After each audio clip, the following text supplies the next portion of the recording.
Yan. Good evening. Good evening mga boss. Good evening, mga boss. Magandang gabi mga boss. Magandang gabi.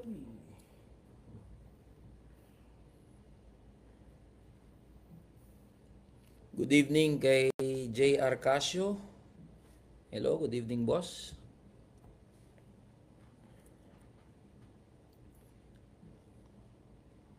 Yan, magandang gabi. Dalawang live po tayo sa FB tsaka sa TikTok. Tactics. Yan, magandang TikTok gabi. at Facebook, mini-mix mo. Yan. Paki-share para mag-umpisa na tayo in a bit. Mga boss. In a bit. Tama muna. Yeah. Intermission muna. 42. Alright, paki-share. Dalawang live po tayo mga boss. Napapanood tayo ngayon sa FB tsaka sa TikTok. Magkukwentuhan tayo tungkol sa ano ba ang meron sa TRICOM kanina mga boss. Alright? Kwentuhan tayo tungkol sa anong nangyari sa TRICOM kanina. Paki-share na po itong live natin. Dalawa pong live natin, FB tsaka si TikTok. Good evening kay Ian Dizon. Good evening. Pwede bang pa-type kung saan kayo galing mga boss? Pwede bang pa-type kung saan kayo galing? Paki-share na rin tong ating live stream. Papanood tayo, Luzon, Visayas, Mindanao. We are being watched, Luzon, Visayas, Mindanao. Paki-type nga 85 space yung lugar kung saan kayo galing mga boss. Paki-share na rin po itong ating live streaming. All right. We will start in a bit. Antay lang natin makapasok yung ating mga kaibigan, yung ating mga tropa. Paki-share yung live stream sa mga nasa TikTok, paki-tap. Sa mga nasa FB, paki-share na rin po at itong live stream natin. Alright. Magandang gabi po sa ating lahat. Nandito na naman po si Eli San Fernando, ang first nominee ng number 85 Kamanggagawa Party List. Magandang gabi po. Kung nakikita nyo na po ang title ng ating live ay pag-uusapan natin kung ano ang nangyari sa TRICOM kanina. Pero bago yan mga boss, gusto ko lang po sabihin sa inyo na sobrang lakas po ng suporta sa Kamanggagawa Party List. Sobrang lakas ng suporta sa Kamanggagawa Party List. Akalain nyo yun mga boss, pagpasok pa lang doon sa Kongreso, yung mga guard, yung mga secretariat, yung mga crew, yung mga cameraman ay talagang sumusuporta sa atin. Kilala nila tayo. Wala tayong pang-ads, wala tayong panggastos, wala tayong sandamukal na tarpulin, pero kilala nila yung 85 kamanggagawa. Kaya maraming salamat po sa mga kaibigan natin, mga kamanggagawa natin dyan sa Kongreso. Yung mga guard, yung mga secretariat, yung mga crew, yung mga cameraman, yung mga reporter na nandun. Maraming salamat po sa pagpapaabot ng inyong suporta. Patuloy tayong lumalakas mga boss. Wala tayong bilyong-bilyong pondo. Wala tayong sandamukal na tarpaulin mga boss. Pero ilalaban natin to, ipapanalo natin to mga boss. Alright. Kaya ang ating pag-uusapan po ngayon ay yung sa TRICOM. Type yes kung start na tayo mga boss. Type yes kung start na tayo. Tapos pakishare na rin tong ating live streaming ngayon. Para ikukwento ko sa inyo ano nangyari. Alright. Sige mga boss. Mga boss. Okay, umpisa na tayo. Mga boss. Nung Friday, ito kasi ang nangyari nung Friday tayo po ay inimbita ng Tri-Committee na dumalo sa hearing na ginanap kaninang umaga. So dahil mula nung tayo ay nakatanggap ng imbitasyon, formal na imbitasyon mula sa Tri-Committee para dumalo doon sa hearing, syempre kinonfirm agad natin yung ating attendance. Kinonfirm agad natin yung ating attendance. Bakit natin kinonfirm yung ating attendance mga boss doon sa Tri-Committee hearing? Para ipakita na kahit ipatawag tayo ng Kongreso, ay pupunta tayo dyan. Kasi hindi tayo natatakot Kasi hindi natin naatrasan yung mga imbitasyon na ganyan para ipakita mismo sa mga congressman natin, mismo sa mga mambabatas, at sa taong bayan, yung paninindigan at prinsipyo natin bilang manggagawa at ordinaryong Pilipino. That's why we attended. That's why we attended the Tri-Committee hearing kanina. Kasi wala naman dapat ikatakot eh. Wala naman dapat ipangamba. Lalo na kung alam natin na yung paninindigan natin ay nasa katwiran. Lalo na kung yung pinaglalaban natin ay nasa katwiran.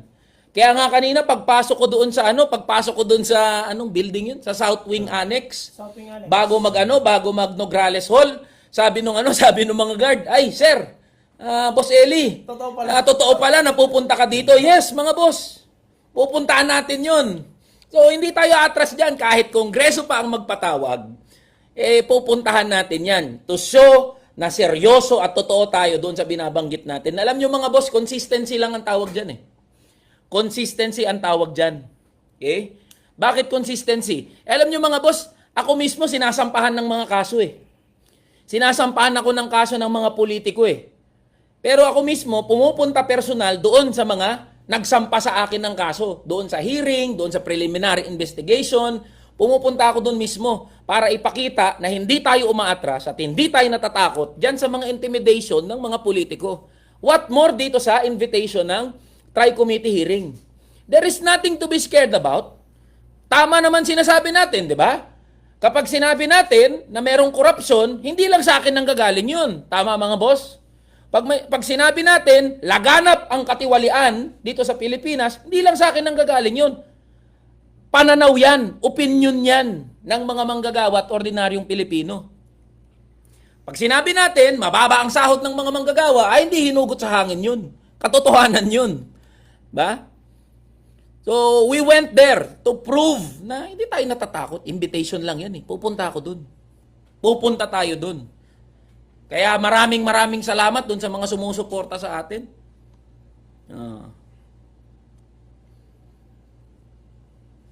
Tignan natin yung tikas mo sa hearing. Ito may nag-comment mga boss. Oh. Tignan natin yung tikas mo sa hearing ba?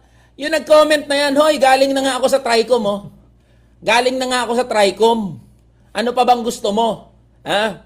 Ano pa bang gusto nyo? Nagko-comment na yan, no? Oh. So ano ba yung tungkol saan ba yung ano? Tungkol saan ba yung Tricom hearing kanina mga boss? Tungkol daw yan doon sa ano yun, mga pagpapalaganap ng fake news, ng disinformation, ng ikinokonekta na merong mga vlogger o vlogger na binabayaran ng mga pogo, ng mga politiko, yan. Ng mga ng politicians, ng pogo at kung sino-sino pa nagpapalaganap daw ng ng tawag dito ng kasinungalingan, naghahasik ng kasinungalingan at nag-i-incite ng kaguluhan. Chaos. Chaos, kaguluhan dito sa bansa natin. So we said, no? We categorically stated doon sa meeting mga boss. So when we delivered our opening speech, so sinabi natin doon sa Tri-Committee hearing, no? I am categorically stating that I am not financed by any pogo operators, by any foreign entities, nor any politicians. Ako po ay manggagawa.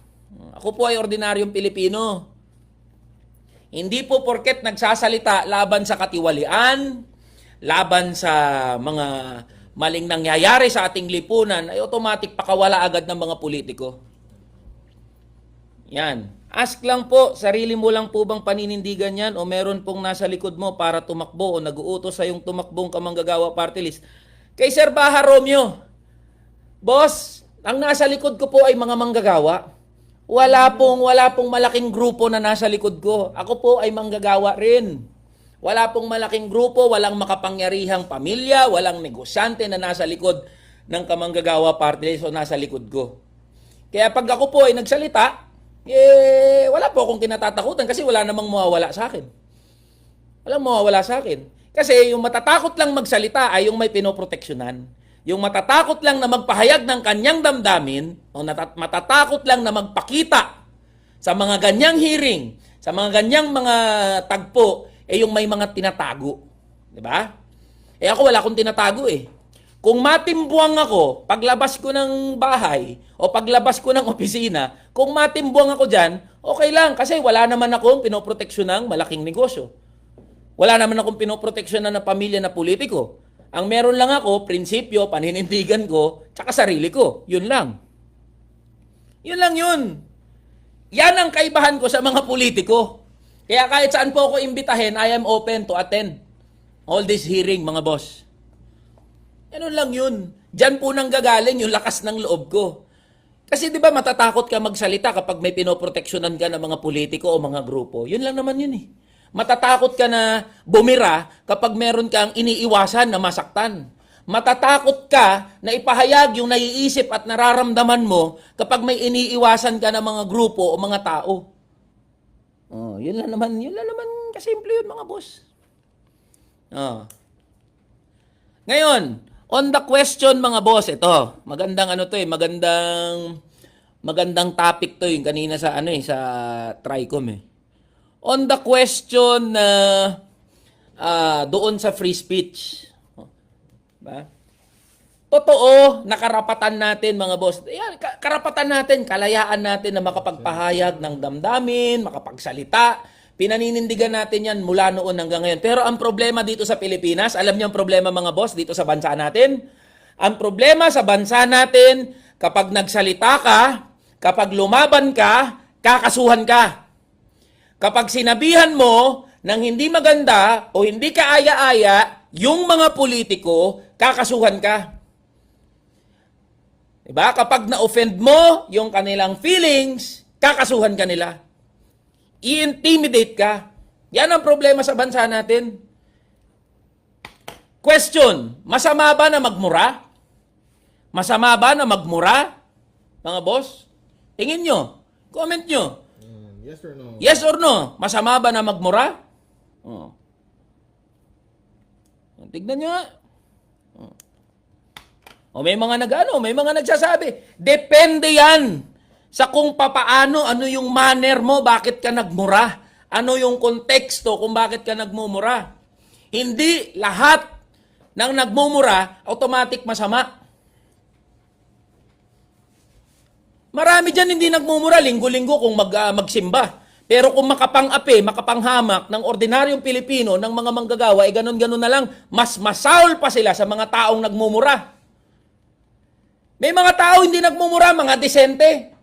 Linggo-linggo kung makapagsimba. Pero kung makapanghamak at makapang-apak sa karapatan ng mga manggagawa at ordinaryong Pilipino, mas masahol pa sa tao na nagmumura. Kaya wag niyo akong paandaran ng ganyan na masama po ang nagmumura. Especially kapag nagsasalita ka against a public official.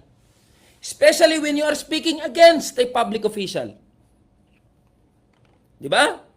Ano yan frustration mo yan Biruin mo, isipin mo na lang to, mga boss.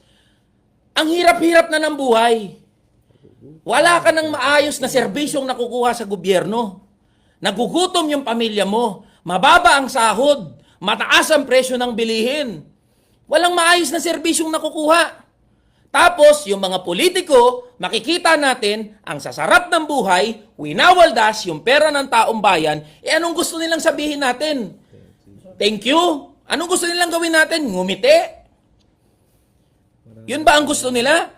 Nagmumura ang marami sa atin, hindi dahil gusto lang nila magmura, kundi it is an expression of frustration. It is an expression of their hindi pagkagusto doon sa nangyayari sa kanilang buhay. They are displeased to what's happening. Sinong hindi mapapamura sa korupsyon? Tama, may nag-comment sinong hindi mapapamura sa korupsyon? Sinong hindi mapapamura sa taas ng presyo ng bilihin tas ang baba ng sahod mo? Sinong hindi mapapamura sa provincial rate? Di ba? So there is nothing wrong. There is nothing inherently wrong with saying bad words. Alam niyo, mga boss, yan ang problema sa pagpapakadesente. Marami sa atin nagbabanal-banalan. Marami sa atin gusto ng mabulaklak, mababait na salita. Diba? yung binobola. Gusto binobola, gusto ganito lang ang lumalabas sa bibig. Bakit nyo pipigilan ang mga ordinaryong Pilipino, lalong-lalo na ang mga manggagawa na magmura, magpahayag ng kanilang damdamin, lalo na kung talagang kamura-mura yung sitwasyon? Di ba? May magandang comment nga kanina doon na kaya nagmumura ang mga manggagawa kasi daw there is no word na nag-exist para i-define yung frustration nila. Marami sa atin napapamura na lang kasi walang sapat na salita para i-describe kung ano yung kahirapan na nararanasan at nadarama ng mga manggagawa at ordinaryong Pilipino. Mga boss, kahit ako naman nagmumura ako, tangina. Anong masama dyan? Hindi ko naman sinasabi santo, ayoko nga maging santo Ayoko maging mabait sa mga mata ninyo Hindi naman ako mabait, kupal nga sinasabi ko Pero I would rather be tagged na ganyan, nagmumura, pero at least totoo. At least totoo.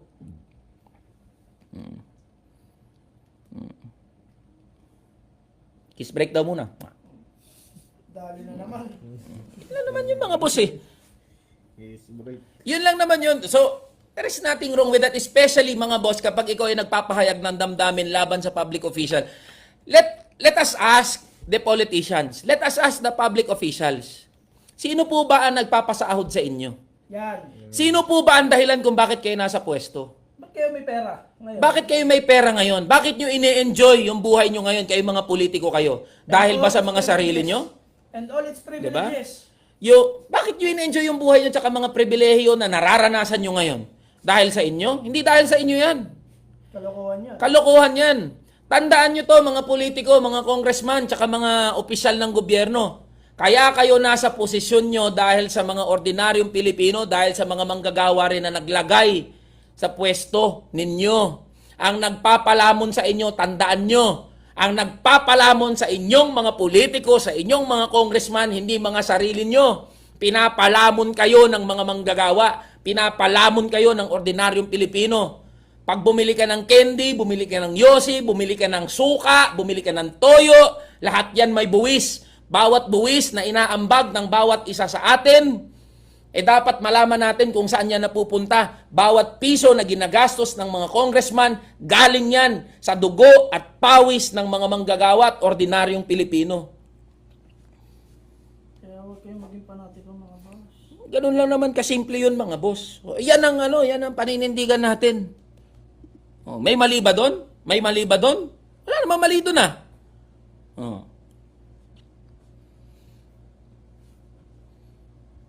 So bakit pupuntirehin? Ito mga boss. Ito listen to this. Type yes if you're listening mga boss. Type yes if you're listening. Type yes if you're listening. Opo. Yan. Ngayon. Tama.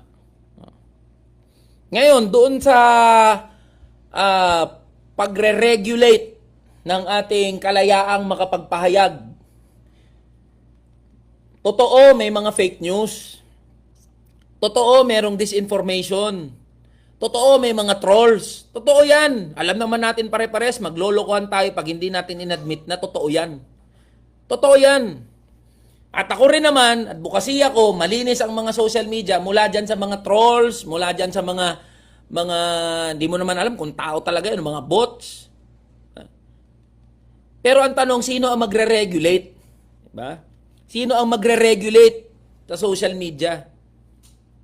Yan yung question Sino ang magdedetermina kung ano ang tama at mali?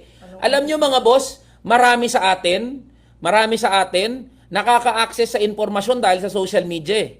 Alam nyo mga boss, marami sa mga manggagawa at ordinaryong Pilipino nalalaman yung mga nangyayari sa bansa natin dahil sa social media. Kasi marami sa mga nangyayari dito sa ating lipunan, hindi naman binabalita ng mainstream o traditional media. Tama? Maraming nangyayari, kabulastugan na nangyayari sa ating bansa, nalalaman natin sa social media kasi hindi naman lahat yan binabalita sa traditional media. Nalalaman natin yung mga yan dahil sa social media. Kaya isang magandang isang magandang ambag ng pagkakaroon ng social media. Nagkakaroon tayo ng access sa impormasyon. Pero tanggapin din natin yung realidad na marami talaga ng mga siraulo na nandito sa social media. Mga oportunista. Diba? Kaya kailangan i-regulate yan. Kailangan i-regulate yan, mga boss. Diba? So, number 85. Pakisulat nga, mga boss, kung saan kayo galing. 85 space yung lugar kung saan kayo galing. 85 space. Nag-comment si Pau, Nag-comment si Pau, attend ka ng TRICOM.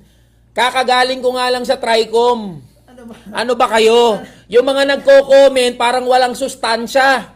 Ano ba naman, uminom ba kayo ng tubig? Yung mga nagko-comment na yan, kakagaling ko nga lang sa TRICOM eh. Papapamura ka ka. Ay, Hindi nila nako. napanood yung content mo. Talaga nga naman tong mga Baka to. hindi nila panood content mo. Hindi Kalma nila, ka lang. ay, Kalma ka lang. Kalma ka lang, size, bossing. ka talaga tong mga to. Kalma ka lang. Number 85, kamanggagawa, party list tayo, mga boss. Sir, tagal mo na wala. Busy po tayo sa pangangampanya eh. Panoorin nyo lang po yung TikTok niya. Andun Dapat po yung binasag mo na sila kanina. Alam nyo mga boss, pag nandun kasi kayo, hindi nyo kontrolado. Hindi nyo kontrolado yan. Pero ang punto natin diyan sa ang punto natin diyan sa pag-attend natin sa TRICOM hearing, pinatunayan natin na attend tayo sa imbitasyon kahit pa kongreso ang magpatawag. Kahit pa ipatawag ako ng Senado, attend din ako diyan eh. Mas masarap ang merienda doon. Patawag nyo ako ulit dyan sa kongreso, a-attend ako. Ipatawag nyo ako sa Senado, a-attend ako. Kahit saan pa tayo pumunta, a-attend ako. Japan nga tayo. Takot. Diba? Yan ang problema dito sa mga nagko-comment. Alam niyo yung mga nagko-comment, yung mga troll, yung mga hindi mo maintindihan, nagtatago kasi kayo sa mga peke yung account. Hindi nyo nga ginagamit yung tunay nyong pangalan eh. Nagtatago kayo sa mga walang muka na profile. Hindi nyo mailabas yung mga sarili nyong muka, sarili nyong mga pangalan. Yan ang kaibahan natin. Ayusin nyo. Yan ang kaibahan natin. Huwag nyo ako ihanay dyan sa mga huwag nyo ako ihanay dyan sa mga iniidolo, pinapanginoon nyo ng mga politiko tsaka mga content creators. Di ba? Huwag nyo ako, ibahin nyo ako, hoy.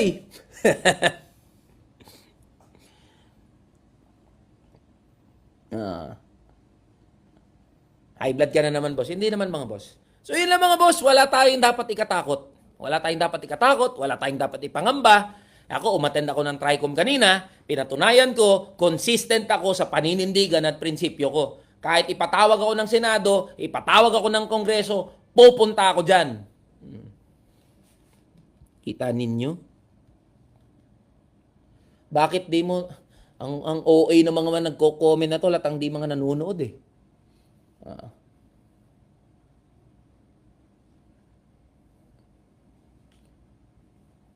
So yun mga boss, yan, meron tayong mga taga Cavite, Antipolo, Talisay, Batangas, meron tayo sa Quezon City, meron sa Rizal, Bohol, Quezon Province, Davao, Maragondon. Maraming salamat po sa inyong suporta. Mga boss, pangilang araw na ng kampanyahan? Pampito. Ito ba? 7, 11. Mga boss, pang 7 araw na po ng kampanyahan. Alam nyo mga boss, gusto ko pong magpasalamat sa inyong lahat. Maraming salamat po mga boss. Alam nyo, wala tayong bilyong-bilyong pondo, wala tayong malaking makinarya, wala tayong sandamukal na tarpaulin. Pero yung suporta na pinaparamdam nyo mga boss sa 85 kamanggagawa, sobra. Napakainit kahit saan mapunta. Alam nyo, doon pumunta ako sa Malabon, pumunta ako sa Laguna, pumunta ako sa Quezon City, pumunta ako sa iba't ibang mga lugar. Kahit walang pera, sumasama yung mga tao, nagbibigay ng flyers, sumasama sa atin mag-house to house, makipag-usap sa mga tao, makipag-usap sa mga manggagawa. Pinapatunayan lang po natin na totoo yung party list na binibitbit natin mga boss. Maraming salamat mga boss. Sa mga nakanta doon, mag-upload tayo. Ngayon po sa mga gustong sumama po gustong sumama sa house to house, gustong sumama po sa pangangampanya, gusto pong makiisa sa pagpapanalo ng number 85 kamanggagawa, pwede po kayong maka-access ng mga materials natin online, pwede rin po kayong sumama. Antayin nyo po yung mga announcement natin. Antayin nyo po yung mga announcement natin kung saan tayo pupunta ng mga lugar, kung saan tayo pupunta ng mga probinsya. Ang house to house at pangangampanya po natin nasa Talipapa, nasa mga komunidad. Yan, dyan po tayo, binabahay-bahay po natin. May nag...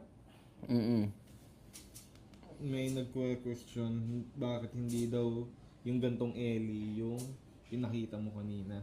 Ano? Yung galit. Na? Yun doon sa Tricom? Wala naman tanong eh. Ayan may tumitingin to mga nandito sa opisina. Kakampanya kita, sir. Sigurado lahat, pamilya ko, iboboto ka namin. Pumunta ka mag-isa mo. Gago. Mag-isa eh. Hindi nga ako mag-isa. Kahit saan nga ako pumunta, maraming sumusuporte. So yun lang mga boss. Maikling kwentuhan lang. Gumagabi natin. 07 na. Maikling kwentuhan lang. Maikling updatean. Interesting to. Ano yan? Sir, paano kung hindi talaga kayang sumama at hindi kayang mamigay? Sa paanong paraan pa kita pwedeng matulungan or may kampanya? Ano yan? Ano daw? Paano daw kung hindi pwedeng sumama, walang oras? Ikampanya nyo po. I-share nyo yung post. Share nyo yung share nyo yung Mga content. mga content. Ikampanya nyo. Pwede mo naman ikampanya sa pamilya nyo yan eh. Okay? Yun, baka pwede. I-chat ang pamilya. I-chat yung pamilya. So yun mga boss. Sa pamilya nyo. Bukas meron ulit tayong campaign. Antayin nyo lang po. Right? So isang pa po tayo, isang larga pa ng lugar kung saan kayo galing bago tayo magpaalam sa isa't isa. Paki-comment nga po, number 85 space yung lugar ninyo. Number 85 space yung lugar ninyo mga boss. Montalban, Leyte, Bulacan, Batangas, Laguna, Singapore, Pulilan, Abra, Malabon. Yan. Palawan, Taguig, Taiwan. Maraming salamat po sa inyong suporta mga boss. 85 space, lugar ninyo. Ayan, Naik, Cavite, Nueva Ecija, Masbate, Pangasinan, Caloocan, Makati, Caloocan North, Bicol, Quezon City, Bulacan, Rizal, Tarlac, San Pablo, Pasay, Korea, Norzagaray, Camarines Sur, Dasmariñas, Cavite, Batangas, Iloilo. May nag-comment si John Adrian, di ako boboto sa'yo. Okay. Okay, John Adrian. Okay, noted, John Adrian. John Adrian, sayang yung oras mo. Tulog ka na. Tulog ka na, John Adrian. Mga boss, pwede ba natin i-comment kay John Adrian? John Adrian, good night. John Adrian, good night. Si John Adrian talaga, Good night. Kita mo, ang dami sumusuporta dito. Mapapahiya ka lang dito, John Adrian, Good night, John Adrian. Pinagtulungan ka na naman tuloy, John Adrian. Sobrang sarap ng tulog. Sobrang sarap ng tulog mo niyan ngayon, John Adrian. Si John Adrian, Good night ka tuloy. Tulog na, John Adrian. Sweet dreams. Nakakuha na siya ng reaction eh. Nakakuha ka na, John Adrian, Diba? Iloilo.